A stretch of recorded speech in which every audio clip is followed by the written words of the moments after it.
Good morning. Well, it's been almost a year since we did our last AI panel at Kahn, and whilst AI has certainly been a topic that has had intense focus and really across all industries, and certainly most brands are looking to own some thought leadership around AI.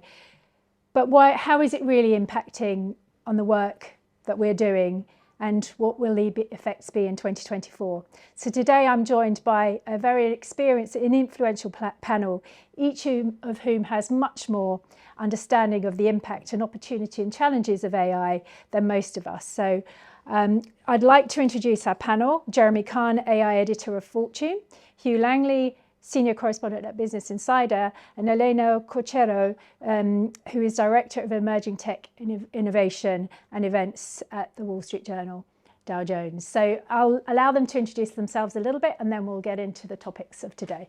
Please join me.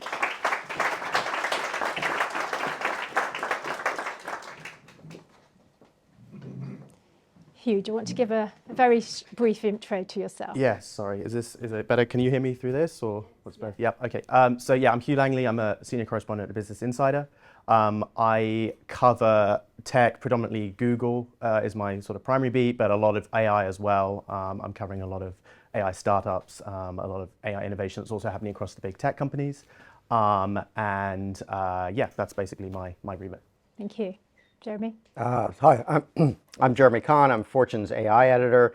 I supervise a small team that covers AI for Fortune, and I also write our weekly Eye on AI newsletter, and I co-chair our what is now 3 Brainstorm AI conferences. I also have written a book on AI called Mastering AI, a survival guide to our superpowered future, that will be out from Simon & Schuster in the US and Bedford Square here in the UK in the summer. So if you want to pre-order the book, go ahead. Nice plug. And I am Elena Corchero. I'm the Director of Emerging Technologies and Innovation at Dow Jones Live, so that's more like the events side. My background is actually, let's say, like a creative technologist. I have a hardware background, and I'm in charge of building experiences on site, prototyping new ideas, and educating people through play, in a way, through actually interacting with experiences. So welcome. We will have some time at the end for questions, so please don't hold back. So it's really been about 18 months now since the term generative AI became mainstream, when ChatGPT became publicly available. I'd like to get a sense from each of you as to what's happened since then and where are we today. Let's separate the hype from the reality so we can get a sense of which elements of AI are really going to be game-changing. Hugh, do you want to start? Yeah, so let's talk about this hype cycle. I feel like it's been like 500 cycles in the last 18 months, and I think it's just still going, and that's going to keep going as these models get better and AI keeps, doing amazing things. I think what's starting to shake out is that maybe there's a little bit of consumer problem with AI. I think a lot of these things we've played with, the generative AI specifically, which is the big buzzy thing right now, is maybe struggling to turn into a business. I think a lot of people are like, this is a cool demo. I like, playing with ChatGPT or whatever, but I don't know if I'm going to use this on a day-to-day basis. I don't know if this is going to actually help me do my job better or whatever. And so I think what's starting to happen is that's starting to shake out a little bit at the moment. And I think what's also happening is, we've seen a lot of companies emerge in this space on the promise of building these amazing chatbots, and that's maybe not quite playing out as they wanted to. So I think, there's 2 drums I've sort of been banging from the start about this, or ideas I've stolen from people more intelligent than me. But basically, I think that on the large language model stuff, which is powering ChatGPT, Gemini, all these like chatbots, I feel like that has not been the way to go from the start. I think the problem has been these large language models that you're sort of trying to boil the ocean, and putting them into these chatbots are cool demos. I think Sam Altman, OpenAI's founder, said that he called ChatGPT a cool demo bad product. And I think that's what we're starting to see at the moment with these tools. Is they're cool to play with, but I don't think they are necessarily turning into things people are going to pay for. So I think I think what's going to happen is we're going to see a lot more focus on specific use cases for AI models, into these smaller language models, into more specific use cases like medicine and things like that. The other thing that's happening at the same time is that the big tech companies are starting to win out a little bit. They have the scale, they have the infrastructure, they have the cloud, and they have the brain power to win in this space. So we're starting to get into again another bit of a there was a lot of narrative about some of the big tech companies like Google and others being a bit behind, but I think what we're seeing play out at the moment is that they're catching up very quickly because they have the firepower and they have the cloud infrastructure. So yeah, I think the hype the hype cycles are going to keep going as we get new models, and they're amazing. But I think in terms of how this converts into an actual business, into things people want to use, I think that's really transforming at the moment, and I think that's going to keep changing a lot over the next months and couple of years. Great, thanks, Jeremy. I'd second some of what Hugh said. I think there's still quite a lot of hype out there, but it's maybe starting to deflate just a tiny bit. There was an interesting survey that A16Z, the venture capital firm, put out a couple weeks ago, where they'd surveyed 2,000 businesses on actual adoption and what models were people using. And it turned out that lots and lots of people are playing around with lots and lots of different models and different methodologies, but very few people have stuff actually in full production. What is in full production is almost exclusively OpenAI's GPT-4 API. That may be because it was in the market first, so people got most comfortable with it, but it's also still the most capable model in the marketplace. And I think for a lot of enterprise use cases, and there's quite a lot of discussion in the press about various benchmarks and which model's better than which other model, but actually for a lot of enterprise use cases, like you actually need the reliability of something that's 86% accurate as opposed to something that's 79% accurate. It actually makes a difference in deployment. I think people are still trying to sort of figure out how this all works, but it's interesting that still is the model that overwhelmingly is in production. Then also, if you look at production use cases, the vast majority of models that are in production are in employee-facing applications, not in customer or consumer-facing applications, which I think also speaks to two things and two big concerns that have really emerged around this. One is around reliability, which is still a big concern. Is this stuff reliable enough to put in something that's business critical that's going to face a customer? And the other thing is cost and return on investment. And I think people are still trying to figure that out too. These models are still very expensive to use. People haven't quite figured out how is this really going to be worth it. They can do some cool stuff, but is that really worth what we're spending on it? And I think people are still struggling through that. As Hugh said, one of the things that's happening is the startups are all sort of facing that problem. Some of them are in the sort of open source world, so they're giving away their models for free in the hopes that people are going to build on it. But again, it's not necessarily, just because you can get the model for free doesn't necessarily mean it's going to save you money. You still have to host that model somewhere. That's still expensive. You're still paying for inference on every token you serve. You're not paying through an API, so maybe you can control your cost a bit better, but it's still expensive. And I think that's an issue. And for those startups, they're giving away this stuff for free and spending a tremendous amount to build it. It's not clear what their business model is either, and most of them are now sort of allied in one way or another with large tech companies. So I would definitely say that Hugh's right. The large tech companies seem to be the big winners here. They have the cloud computing platforms, but they also have the distribution, and they also have the distribution for AI features through their products. So another thing you're seeing a lot of companies say that I talk to is some of them are waiting. They say, well, I could build this cool thing, or I could wait until Microsoft builds this cool thing for me, or Salesforce builds this cool thing for me, and in a year I'll be able to get this cool feature just as part of my regular CRM package from Salesforce. So why should I spend all this money to do it now? I think that logic has taken hold to some extent as well. So that's some of the trends that I see sort of playing out. Thank you. Elena, I'd like to dig into how we're actually using AI a little bit more. So in your work, you work with brands and clients. How quickly has AI started to filter into your briefs and events already? And is it happening as fast as you expected? And where do you see that it adds real value or enhances the outputs? Well, I first wanted to mention that at events, something interesting is that we have what happens on stage, the speakers and so on, and then what happens off stage. I'm less involved in like selecting the speakers and creating the program, but AI has actually been for a long time part of our programming. But obviously it has become increasingly central as leaders from various industries are seeking to understand the impact, and especially to navigate through the hype and find real value. But I forgot to mention earlier, I'm also the global lead for Women in Tech at Dow Jones. And we do strive to have a balance on AI speakers as well. So we have had notable figures like Mira Murati and Sam Altman, Demis Hassabis, Mustafa Suleiman, and Fei Li from Stanford High. So that's from what happens on stage. So we have seen definitely a huge increase. Our programming is very, very led by AI speakers. And then off stage, which is the part that I really, really enjoy, we create these interactive experiences for kind of spark critical thinking in all of these areas. And we see a lot that how clients do jump in hypes very quickly, but actually this is really, really good for the industry. And I think it's a problem that there is this kind of, let's say, bad reputation to call something a hype. But it helps accelerate adoption to see brands really embracing these technologies and helping drive testing. And it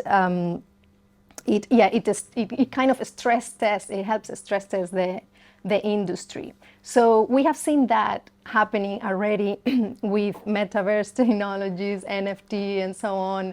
And people think that all of this has been forgotten for the next shiny thing, AI. And what's happening is actually that AI, it's kind of propelling all of the previous technologies. It's like a layer, especially generative AI. It's a layer that you can add to absolutely anything. And we're going to see very soon how it's going to impact robotics, that you can now interact with generative AI.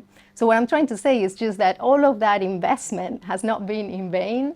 What's happening now is that all of these technologies are actually merging together. And I have an example from one of the events, actually. And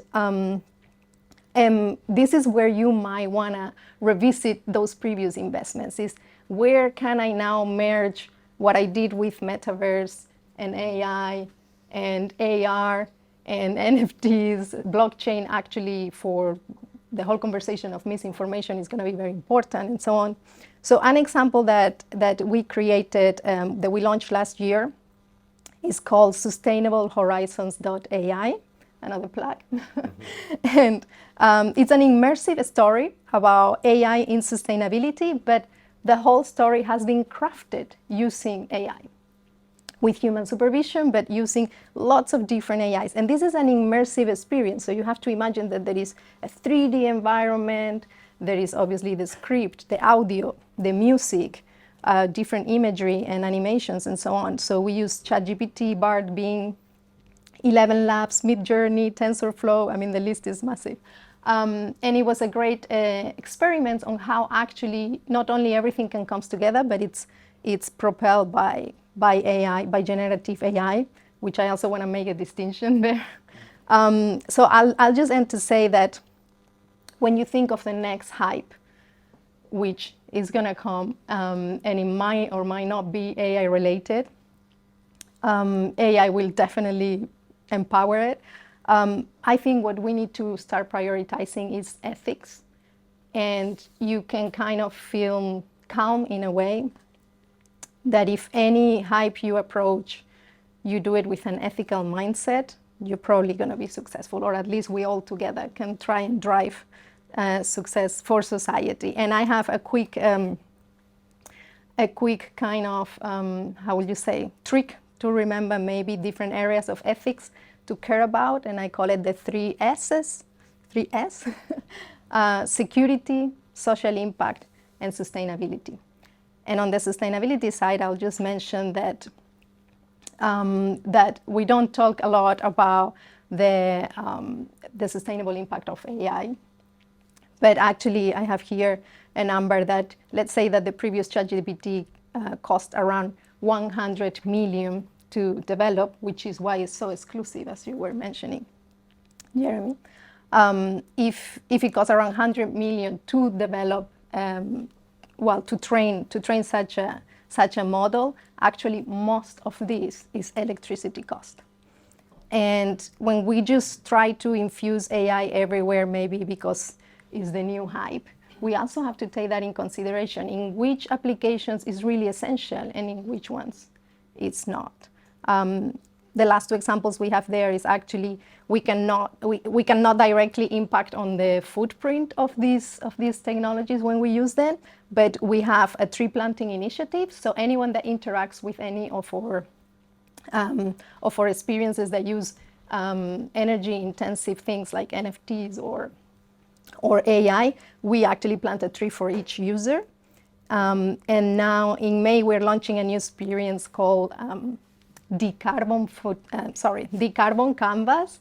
And this is very interesting because what we're doing is almost using a technology in the positive way. We are using AR to demonstrate how an AR experience actually reduces the carbon footprint of an installation if you use AR instead of a physical installation.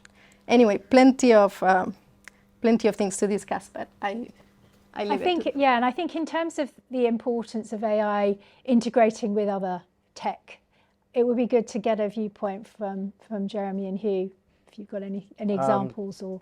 Yeah, I mean, I think it's interesting. One of the things you can do with large language models is sort of layer them on top of other tech, and they become kind of an interface to other tech, or even layered on top of other sort of predictive AI applications to sort of explain data, what's happening with data. I think that, we've seen some examples of that.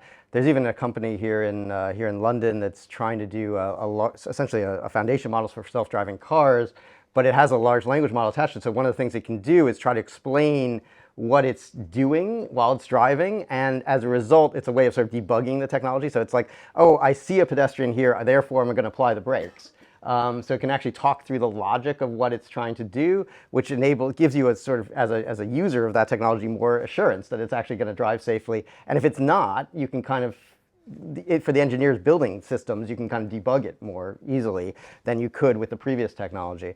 So there's things like that. I've seen financial analysis tools where it not only provides you some predictive analytics of like what are my sales going to be next quarter, but it then provides some explanation. You can actually ask it in real time. Like, if I want to, save $10 million in my business next quarter. I actually saw this trial by somebody, a CEO of a major pharmaceutical company. He could literally ask his phone. It was on his phone. It was an app, and that they'd built, and he could ask it. He said, I want to save 10 million out of my budget next quarter. He could ask it in natural language. Where can I do that? And it would pull up data for him, and it would suggest in natural language, you could make cuts in the following areas. And that's, he said he used to have to ask his analytical team for that sort of thing. It would take them a month, and they'd come back with some long report. And now he gets it on his phone in 2 minutes. So I don't know. It's kind of interesting. You are seeing these kinds of applications. Yeah, I'm similar. Like there was one the other day. It was like a hedge fund that was just layering on AI, and they were sort of calling it like a kind of Moneyball approach to using AI with hedge funds, which I thought was really interesting. Seeing a lot in hardware at the moment, a lot of companies that are re-emerging.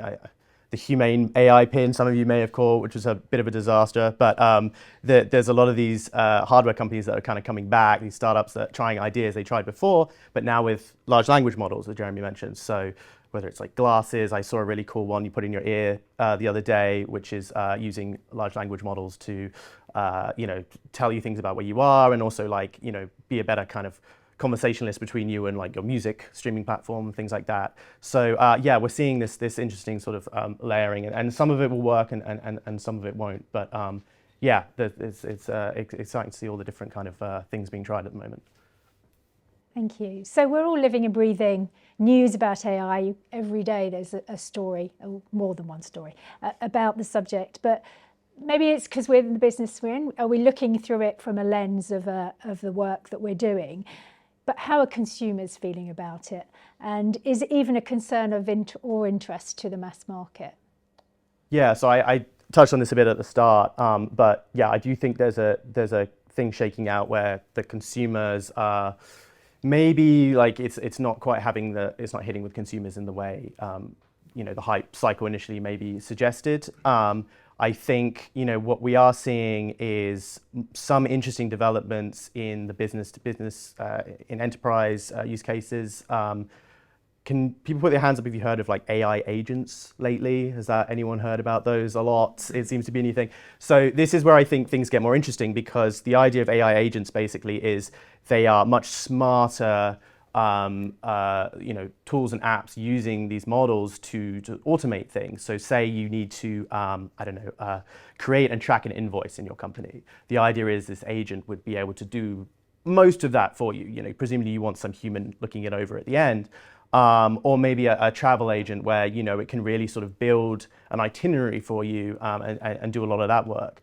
And I think we're seeing a lot of companies push that more as they realize the consumer stuff isn't hitting as the way they thought. So there's a bit of a shift happening in both big and small companies at the moment to sell these to businesses. And I think that's where we're going to start seeing some of this resonate a little more, and I think some of the value as well, because I think right now, if you're paying for a slightly better version of your Microsoft Office suite or whatever that maybe turns something, your data into a presentation, but it's not that great, and you kind of still have to check it all, and I'm not sure that stuff is really hitting, and I'm not sure that's worth it for consumers at the moment. So I think as we move to these AI agents, and some of that will be the result of, as we've talked about, smaller, more specific models, more specific, tailored language models.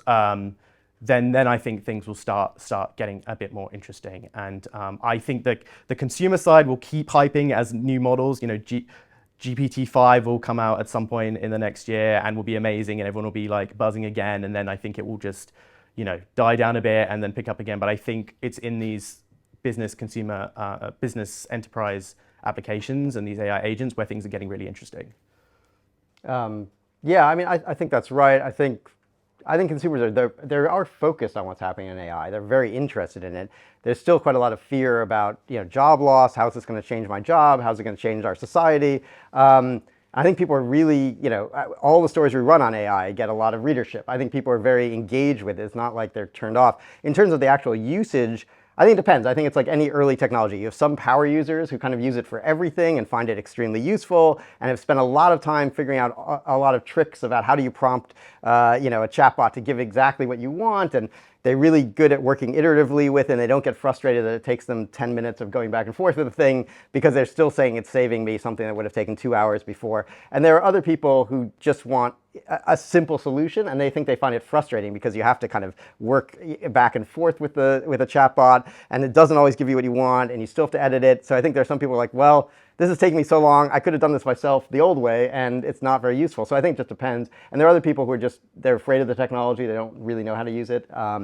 And so I think we're still in that period of, I don't know what a good analogy was, but we all know people probably had early MP3 players or something well before music streaming really became a thing, and before the iPod came out. And I think we're kind of in that phase. There'll be some early adopters who are kind of power users, but we haven't really hit the killer app of AI yet. Yeah, and I think there's an expectation issue that's happening where expectations are so high for this stuff that when they fall flat, and there are people like, well, why is this not doing, or why has this done something bad? You guys probably saw Google's Gemini model got a lot of backlash over its image generator, and it was, doing all sorts of stuff that they didn't want it to, and people were like, well, what's going on with Google? Like, well, it was really it was a bit of a storm in a teacup, but the issue was, that again, they were just trying to boil the ocean and do all these things, and to Jeremy's point, like, yeah, it's just that the expectations are a little high on some of this stuff at the moment, and some people get turned off when these things aren't doing everything they thought they would. So there's going to be a bit of a sort of a calibration, I think, that's still happening and needs to happen in this space at the moment. Yeah, and there's also a price thing. So as Hugh was saying, if some of what the new sort of AI-powered features in Microsoft Office or Google Docs are pretty cool, but are they cool enough to pay $30 a month for? And that's sort of and I think the answer is not quite. And a lot of people don't want to pay that much for what it's offering at the moment. I just wanted to add, actually, I think also that it really depends on the case. If we look at other AIs, for example, in terms of consumer adoption, you have healthcare and diagnostics, and I think people is like, I give you all my data.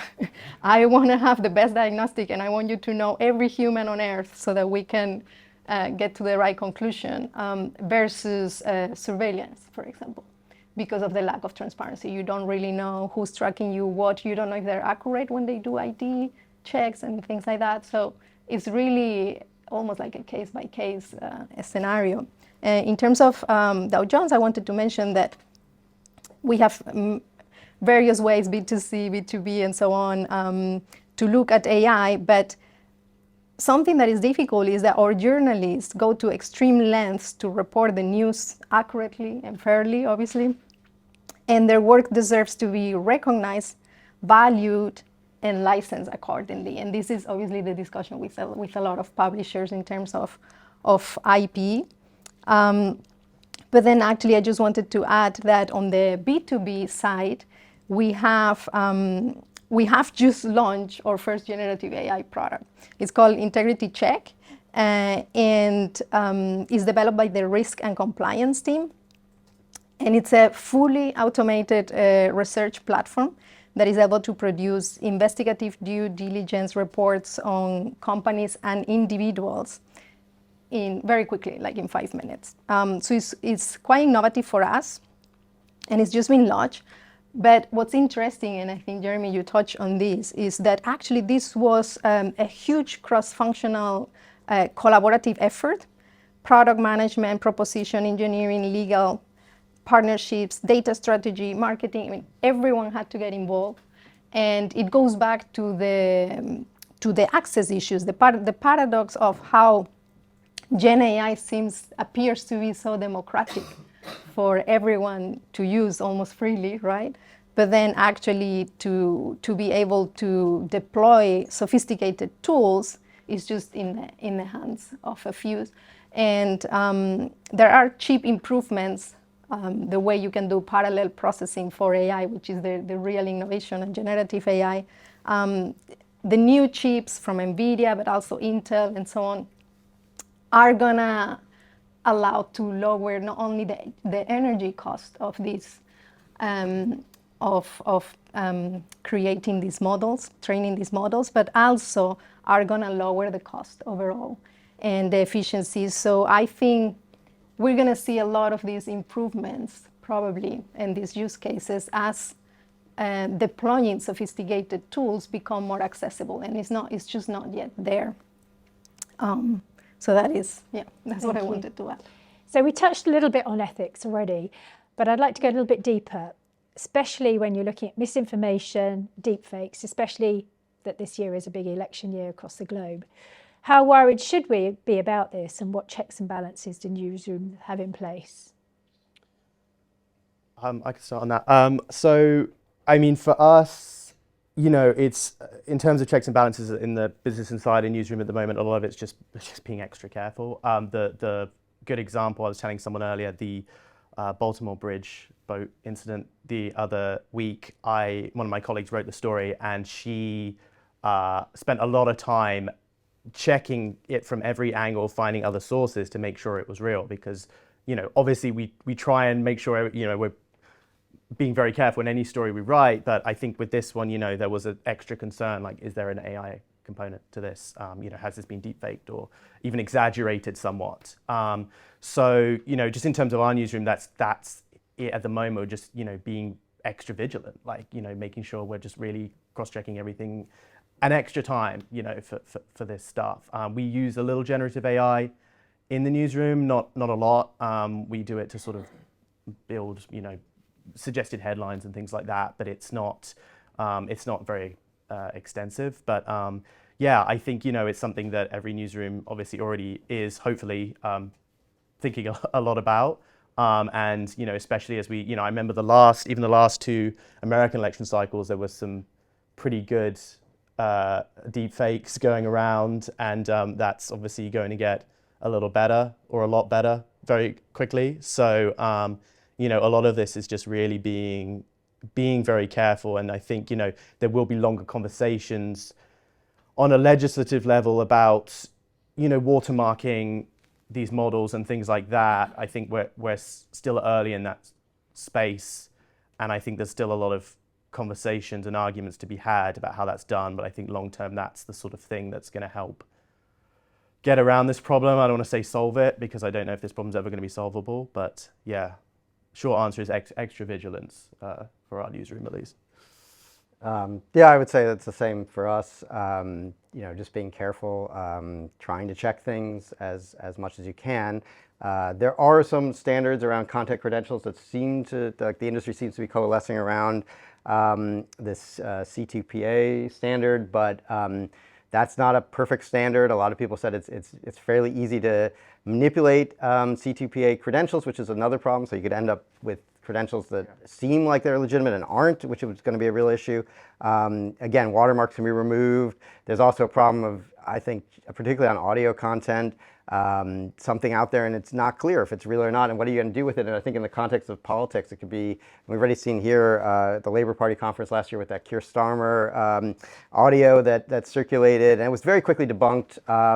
But I think in other cases, it might be harder. You can imagine somebody who has a private meeting with some businessmen, and the meeting took place, and maybe both sides say, yeah, we had a meeting, and some audio surfaces that says it's a recording, and it's like the business is offering the politician a bribe, and they both say, yeah, but we had this meeting, but that's not what was said.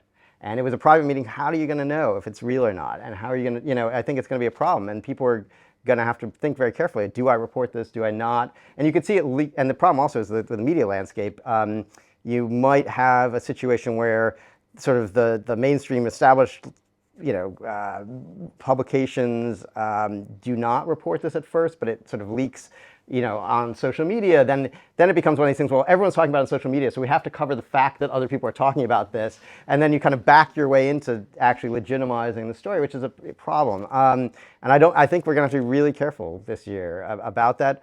But also, I'm curious in this crowd also, like how people think about the use of this in advertising. Because I've been talking to people about this and heard different things. There's a number of synthetic media companies out there that are very much targeting the advertising space and think this is going to be a great way for brands to promote themselves, create content in different languages at the press of a button, and for actors and things, they can be in a million places at once. They can speak languages they don't actually speak. And then I've heard other brand managers say, actually, I'm really worried about this because we spent all this time building our reputation for authenticity. And we tried to make our messaging authentic. And now we're taking something that is fundamentally inauthentic. And how do we reconcile these things? Even if you have humans approving the message, is there a problem with putting out something that is fundamentally inauthentic when what you're trying to convey is authenticity? And I think we're all going to sort of struggle with that a bit going forward. Yeah, it's a bit similar to the concept of using Photoshop, in the early days. Like, when do you use Photoshop? Do you need to claim that you have, and so on? So actually here, I just wanted to mention specifically what the EU AI Act approved this year says. And what's interesting is that it sets rigorous regulations aimed at enhancing transparency and accountability. So I'm going to go deeper into that, but really transparency is actually one of the big issues with generative AI, how you cannot track back into fact-checking and so on, and where the source comes from. And then accountability on what is being created by who and being accountable of it. It specifically says that the worry is that it's the wide availability, but also the increasing capabilities of these systems and the impact that these have into integrity and trust of the information ecosystem. So it recognizes that, and it recognizes that these risks are misinformation as well as manipulation, and that's a little bit in the advertising realm as well, where you don't want to go into that area.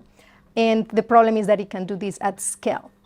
Then obviously fraud, impersonation, and consumer deception. So I think I wanted to kind of separate a little bit the two types of misinformation that can happen with generative AI, and one is actually unintentional, and that is because Gen AI is so eloquent or so good right now with visuals and so on, and confident when it gives you an answer and it writes, that obviously this just help spread misinformation because it sounds trustable. But this is actually an unintentional outcome. This is just because these systems work this way. So that is the problem. And that is when this happens, there is no transparency. You can't track back where it's coming from, and that's the complexity. How do you verify But actually, in a way, the solution is to make sure that you keep the human in the loop. And I think we have talked about this, and this is important actually for society, how this is going to impact jobs.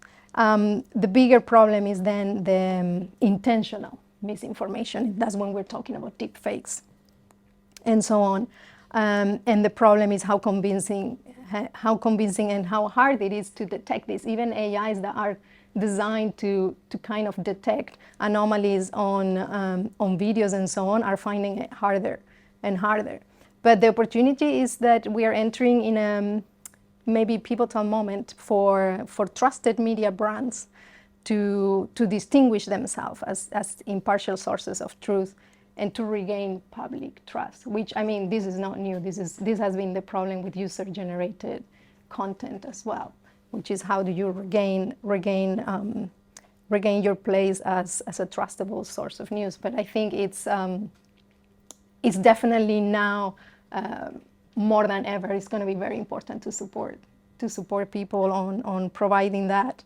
And the solutions are technology countermeasures. I think this was a little bit mentioned, like watermarks, metadata, AI detection tools, provenance tools, blockchain technology, most likely. And the hardest part is the consensus. Is there going to be really a consensus, especially universal or international, on how this is applied and reinforced? I'll mention one last thing that I find very interesting actually is when you think about all of this, how generative AI is trained and the next ChatGPT is going to be trained, you have to think that actually since its launch, we are going to be training these with things that have been generated because they're out there and they haven't been marked and they haven't been tracked. So what's going to happen with the next models when they are trained by generated content without marking the difference of which one was human content and which not, or which one was misinformation and which not? And I think that is a big challenge until we start properly marking things. So I feel like we could talk for ages, but I do want to leave some time for questions. So if I could round up the panel with a soundbite of your summary of where we are and where we're going. Not me. I'm finding it here, so give me a second. Oh, okay. A soundbite. Oh, God. How do you sum up Short AI soundbite. in a... Yeah. Or one point you'd like us to Lots take of away. hype, high expectations. I need to recalibrate a little bit, I would say, is where I stand on this. I mean, I think the technology is sort of world-changing, but that doesn't mean anyone's necessarily going to make any money on it. And and yeah, I do think like the sort of the hype that this is going to be some huge boon to startups and venture capital investors needs to be recalibrated a bit. Well, I wanted to mention that it's important that we think of how it's going to impact jobs and what is our duty to support our workforce. So I think this is very, very important because we need to help people navigate this uncertainty with their career. The reality is that actually these AIs, the generative AI, it's gonna really empower people. Just we need to upskill them on how to use these AIs. And because it's natural language, it's not difficult to use it, but to understand the where it can fail and the flaws and how to look after data privacy and so on, that needs to be upskilled. But overall, I think just my last phrase will be that the true value of AI lies in enhancing human capabilities. So as long as we focus on this is here to enhance our capabilities, but also safeguarding our collective values, which is the human alignment that is missing with generative AI and with the intention or financial intentions that the companies that deploy them have. I think if we keep that in mind, enhancing human capabilities and safeguarding our collective values, hopefully we can pull in the right place. Yeah, I think those are fantastic points, and those are. I mean, in the book I wrote, that's definitely part of what I say, and I think that's. I'm so No, but I think that's no, but I think that's really key. That idea that of sort of thinking about it as a collaborative tool and not something that's going to replace workers, at least not in the near term. And I was actually at this conference Fortune had last week. It was really interesting. One of the discussions, there was a guy who said, "I get so much pressure from my board about when can we start firing workers." And I thought that was, that was terrible. It was literally like, we're using this technology, like, when can I start taking people out of the equation? And he was appalled. He said, look, it's not ready to do that. It can't do that. We shouldn't even think about it that way. It is true that maybe over time, as people get more productive, we might hire less or you change roles. But the idea that we're going to get the ROI out of this by just firing a lot of people, he thought was appalling. But he says this, it was interesting because some other people around the room sort of nodded. And it does seem like there's a kind of sentiment out there in some businesses that that's what this is for, and that's how this is going to, that's what this is great for, is getting rid of workers. But I think we need to really guard against that. Well, I'd like to thank the panel and open the floor. Could you just say your name, where you're from, and fire away? Jasmine from Havas Global. So question to Jeremy, actually. I'm very curious to know if you use AI throughout any process in writing your book. That's a good question. That's a very good. The answer is I barely used it. I used it every once in a while when I was stuck, like, for a phrase. I felt like I'm overusing this word. I would use it for sort of phrase finding. Like, I'd go to ChatGPT and be like, I've said this a million times, like, what's another way to say this? Or sometimes I'd need a metaphor and I felt like I didn't have one. I'd be like, can you suggest some metaphors? Actually, sometimes they weren't that good. I did not find it that useful for what I was doing. And maybe, again, it's because I've been so busy with a day job. I haven't spent enough time to, like, learn what would be the best prompt to get this thing to really help me write a book. It'd probably take me quite a long time to come up with that prompt. Maybe if I'd spent that time, it would have actually saved me time in writing the book. I don't know. But I didn't do that. And I found it's just, the prose it composes is okay. It's pretty good for, like, a business letter or a outline of a presentation, but I found for what I wanted to do in the book, it just wasn't actually good enough, and I did not use it very much at all in the process of writing. Sam Adams, BBC Studios. I attended an event last week at the IOC and looking at how AI is being used to spot potential athletes of the future. And it was incredible, and they'd like taken it around to Senegal, and they were talking about how it's opening up opportunities. But it also made me question, how is AI going to make a greater difference between the have and have nots? Or do you think we as a society will be able to manage it so that it's creating more opportunities for all? You want to take that? I can take that if you want. I mean, I think there's definitely a potential that it will make inequality worse in many areas, if you don't really think about it deliberately and take the right policy steps. But I also think with the right steps, there is a chance it could help level the playing field. I think in education is a great example. The problem, if you go to a lot of places in the developing world, is, I mean, if we complain here about student-teacher ratios, one teacher to 30 kids in most state schools. I think Rwanda, in primary school, it's one teacher to about 60 or 70 kids. Nobody gets any individual attention. You could, with AI, have the potential to give everybody an individual tutor, and you can and that's true both in the developing world and the developed world. The problem is, of course, in Rwanda, is like, how are you going to deliver that? Everyone's going to need a device. So you need some charities or you need government funding to create these devices that are going to, to get into the classroom in order for people to take advantage of that. It's not clear that's going to happen, but it could potentially level the playing field. Also, I think you're already seeing some people, there's a really good story actually on sort of one of the negative things, but it was actually interesting on the point of leveling the playing field.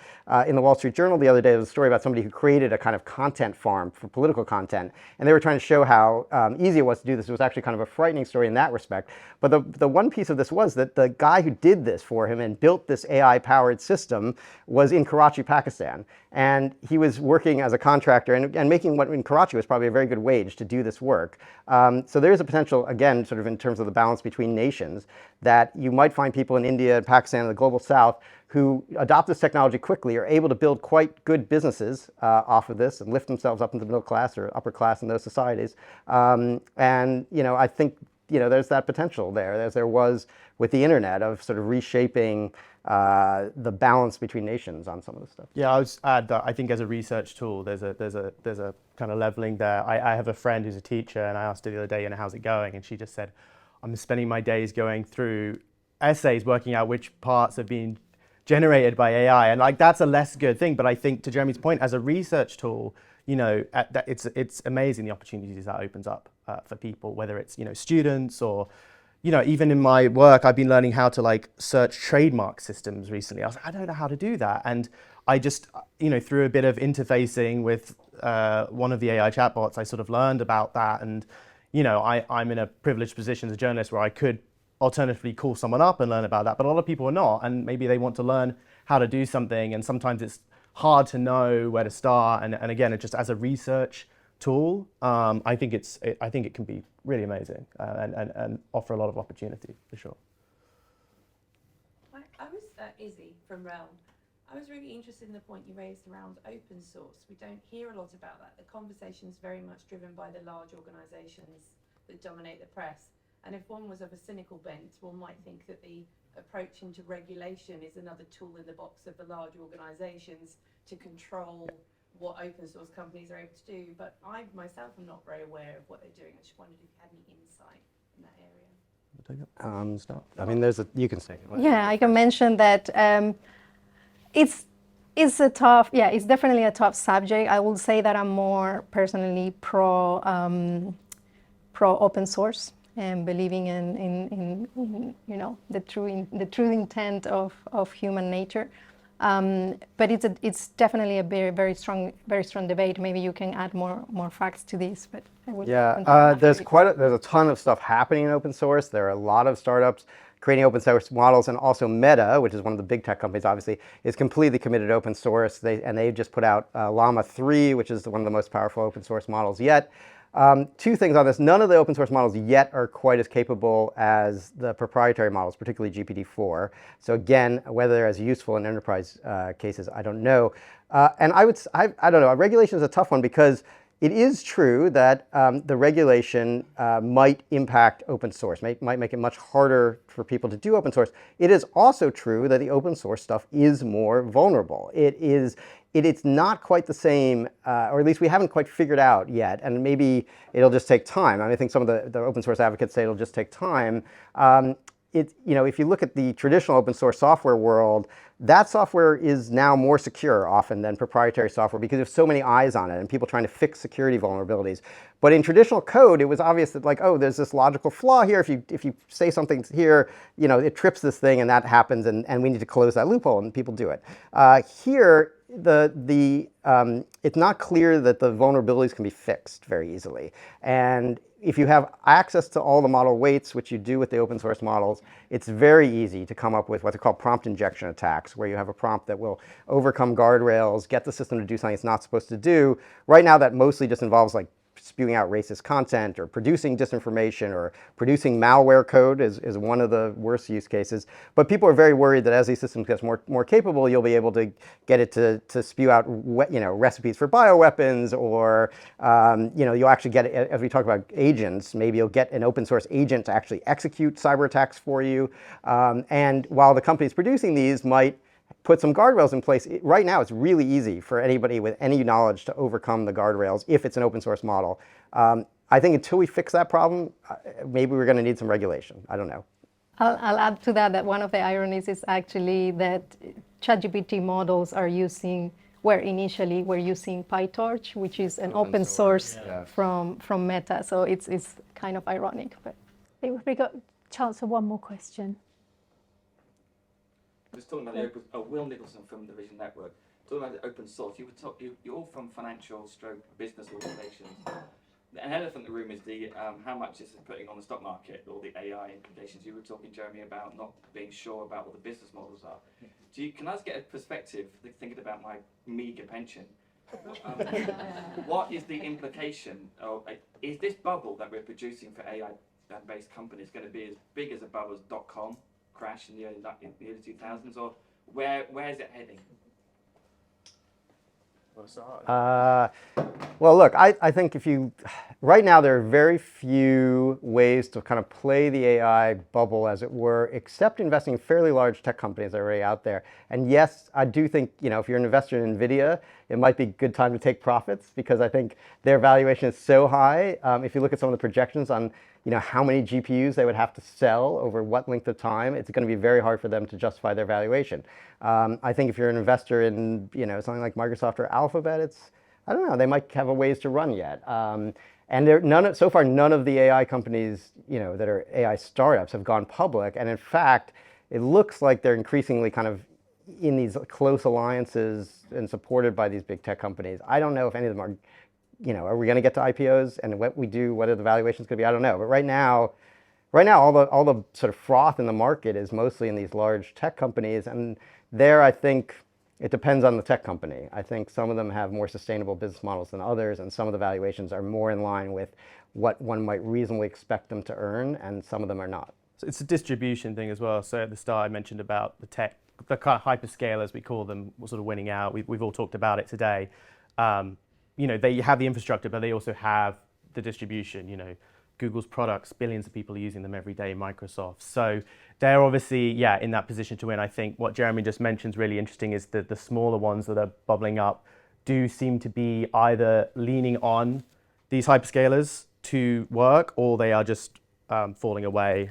There was I think, no pun intended, an inflection moment where a few weeks ago where Inflection AI, a startup, was basically acqui-hired by Microsoft only after about a year of existing, and they just built a chatbot.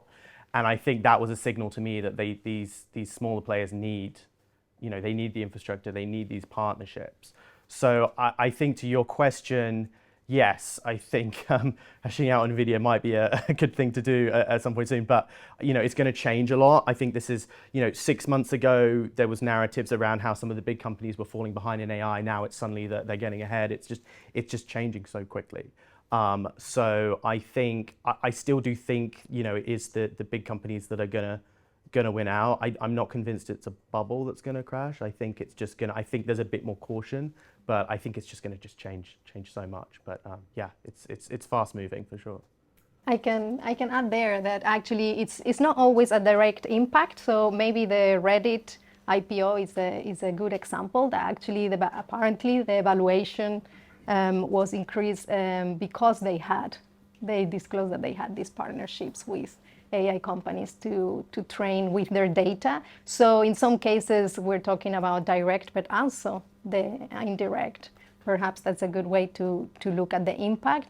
And then, there was the .com boom, but we couldn't live with internet today. So it's definitely here to stay. Generative AI is here to stay, and it's going to transform us all in unforeseen ways. So we have to be ready for that. Yeah, describing it as like the layer on top is like a really good way of thinking about it at the moment. And in some places it's going to be great and make things do amazing things. In some cases it's not going to be as useful. But just thinking of that layer you put on top of everything is a really good way of thinking about it right now. Well, thank you very much, panel. It's been very insightful. I feel like we could have taken many more questions, and I'm sorry we ran out of time. But thank you all for coming, and thank you very much to the panel.